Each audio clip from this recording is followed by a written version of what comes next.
when that was happening, I was going through the Quran.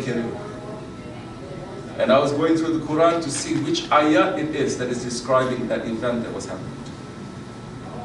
Because the Quran is saying everything that is dry and wet, everything that is living life is mentioned. That the Imam of the Mazhab, when he was giving a lecture, a man came, this is Imam Shafi, I forget which Imam it is, came and whispered into his ear, he paused and he continued talking. Another man came, whispered in his ear, he paused and he continued talking. And his muris were asking him, what is the secret to this? He says, I will tell you. The first man came and told me that everything that I put into this business venture, into a ship, to go and to make money, to make business, everything that I've owned, that ship sank. He told me that I've lost everything. And I was sitting there, I was standing there, and I was checking my heart to see whether my heart is going to jump because I lost this dunya or not. He says, my heart did not jump. My heart accepted. And I was satisfied and I continued teaching and I gave thanks to Allah. Then the other man came and whispered into my ear, no, that was a rumor. Your ship actually came and it brought riches 10 times more than what you put in. And he said, and I paused and I checked my heart to see whether my heart was jumping with happiness because of that. He says, no, my heart did not. He says, then I continued teaching. These are masters of their ego that they're able to control. And it brings them so much power to be unveiled to Allah and for Allah to unveil Himself. You understand? So now, are we saying now, when you see injustice in front of you, then you're not supposed to feel angry? It says, oh, it's okay, this whole world is love, this whole world is peace, I'm supposed to... No, it is not. You see, there is haq and there is batil. You must be happy and you must promote what is haq, what is true. And whatever that is evil, you cannot have a spot of it in your heart. Because now, there is a fard in every Muslim now, to have what? Amr bil ma'ruf, nahy anil munkar. Now, the imams don't say that. They don't say what is haq and what is batil. And if they do, the government says, shut up, don't speak. Because it doesn't fit into our agenda.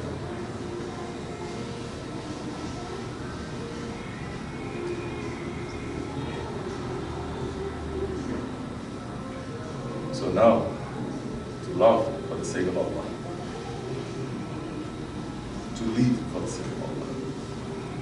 This is what Allah subhanahu wa ta'ala said to Hazrat Musa alayhi salam, Kalimullah. This is what you can do for me. Because when Allah asked him, he asked Allah subhanahu wa ta'ala, what can I do for you? Allah says, what have you done for me? Yes, it says, I've prayed. It says that prayer is for you, it is not for me. It is protection for you. I fasted, it is for you, it is not for me. I'm not in need of your fast. I'm not in need of your hajj. I'm not in need of your sadaqah. I'm not in need of anything. I'm Allah subhanahu wa ta'ala. Then Musa alayhi salam says, then what can I do here? And he said, love whom I love. And leave those who are hate.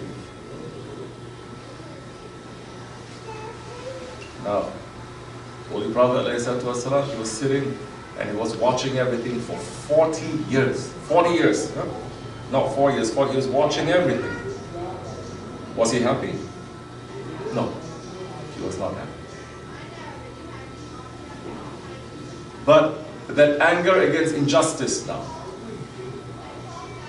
was it in his intention now to bring every evildoer and to throw them into hellfire? Was that his intention? The Holy Prophet ﷺ, Rahmatul lil Alamin? No. His own uncle was one of his biggest enemies. So many uncles that he had, a few of them, they were his biggest enemies. But he came to them more than 40 times, 100 times to their feet and says, uncle, change. And his uncle says, no, I'm going to kill you. That mercy to the universe is teaching us now. You see injustice. Don't let that anger to overtake your heart now to burn. Of course, burning it is haram. You cannot even burn ants. Allah is the only one who's going to burn it. That's what Ibn Sabah did when he spread the poison of Shiism. And he's saying to the people who love the Ahlul Bayt, saying that Ali is Allah. Hazrat Ali called him forward and he says, "You are Allah." Hazrat Ali says, "Take this man and burn him." He started laughing. He says, "Don't you see? Didn't I tell you Ali is Allah?" Because Allah says, "Only I can burn him."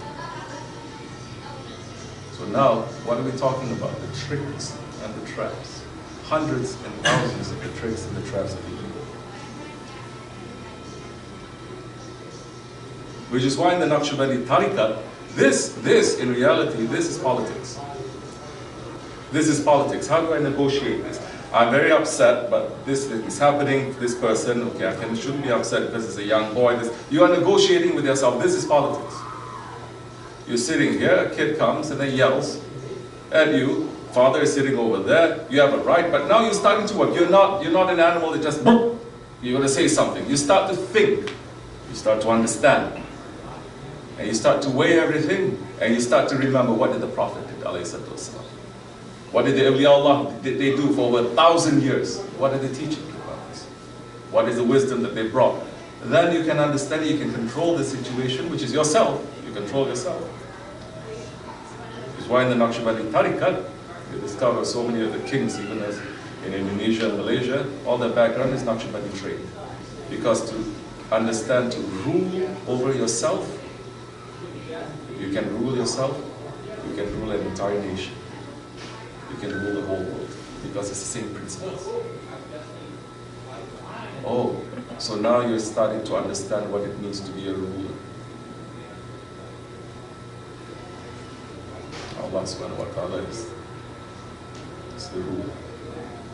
So now you will understand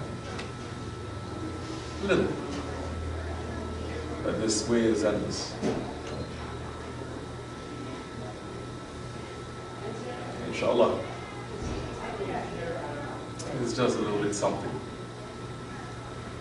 I hope it makes some sense to you.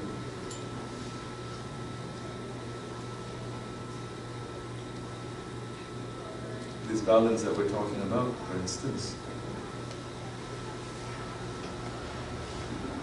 this is best understood by the word adab. Because adab, it is manners, it is very malleable. It's not rigid. Because there's adab and there's protocol at every stage, at every moment, at every time. Everything changes. The protocol of Ramadan is that you fast. If you decide to fast outside of the month of Ramadan, the protocol of that is, if you're invited to go to someone's house and someone offers you food, you have to, you cannot say I'm fasting. You have to take just a little bit to eat. Number one, not to show off. Number two, you're a guest. And this is adab.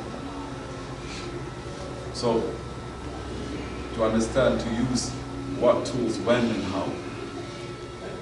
There are moments when the Holy Prophet ﷺ, he was so gentle, and he was so tender, and he was so soft. And there were moments when he was so jalal, that the vein in his head started popping out, and none of the Sahabis could look in his face. And he was shaking. Because he is that one that the archangels say, I'm here at your service. Give me a command. I can turn this whole world upside down. So once you understand that training in the adab and it changes, then you know how to fix things. Now, something is happening and it requires you to be upset, but it's not overtaking you. You can be upset. If the dog doesn't want to sit, you say, sit! People from the outside are going to say, he's very upset. But you know you're not, because your heart is not moving. But you're using the form, you're using the tool of that to achieve that result. Because now when you say that, you don't mean now that you're going to start to kill. But who's going to understand these things now and the intricacies of that? Say, hello. Who's going to understand that? Who's going to understand what is the intricacy of a Shaykh, of a spiritual surgeon? That one is going to speak nicely, the other one is going to curse every single day, the other one is going to praise, this one is going to just step down. Who's going to understand that? We speak in allegory, we speak in metaphors, we speak in examples to us to understand just a little bit. Because you say you shouldn't be shouting, because it's very cutting. Yes, but the knife in the hand of a surgeon, the surgeon cuts. The knife in the hand of a butcher, the butcher cuts. But they're two completely different things. So, that is the balance that we're talking about. And it changes. May Allah forgive me, inshallah. I don't know too much. I can only share what I've learned in my journey. If it makes sense, if it's useful for you, take it. If it's not useful for you, leave it. I'll take it. This is not a classroom where I say you have to believe me. I'm serious. Huh? And leave it, I will take it. I do. And may Allah forgive me. And may Allah bless you, inshallah.